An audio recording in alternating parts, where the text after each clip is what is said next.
Так как видно, вот такой вот комбо-усилитель починен, работает. Изначально проблема выглядела вот так вот.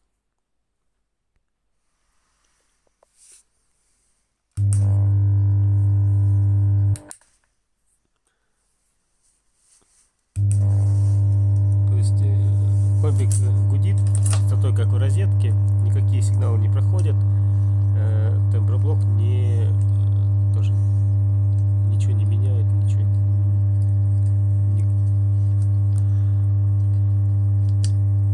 темброблок не работает, есть только гул. Тыкс. В общем, в итоге оказалось, что вот у этой микросхемы усилитель низкой частоты, у него отгорело одно из плечей. И на динамик идет только однополюсное, в общем, напряжение. Вот так выглядит, это у него трансформатор.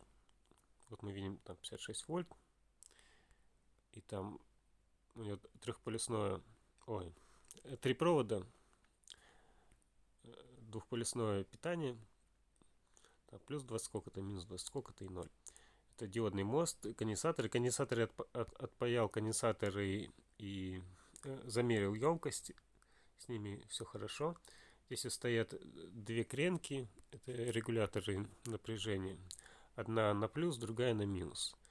Вот по этим проводам у нас идет плюс 15 вольт, минус 15 вольт, две земли и один сигнал.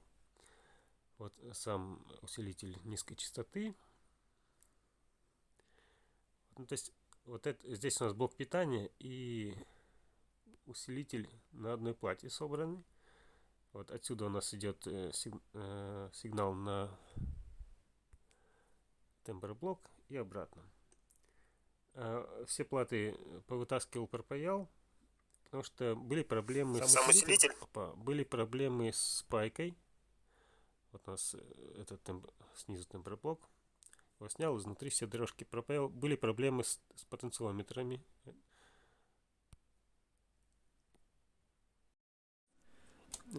Заменил микросхему, это усилитель низких частот. Это негодное. Проверил, работает. Эквалайзер тоже работает. Значит, помимо всего, вот оно было тут сейчас пропаяно. Надо будет сейчас флюс убрать. Все места, всю пайку пропаял заново. Вот. Сейчас нужно убрать флюс и собрать все это дело обратно. И тут термопаста хороший. Тут была беленькая. Мы сейчас серенькую сюда намажем. Чуть получше будет.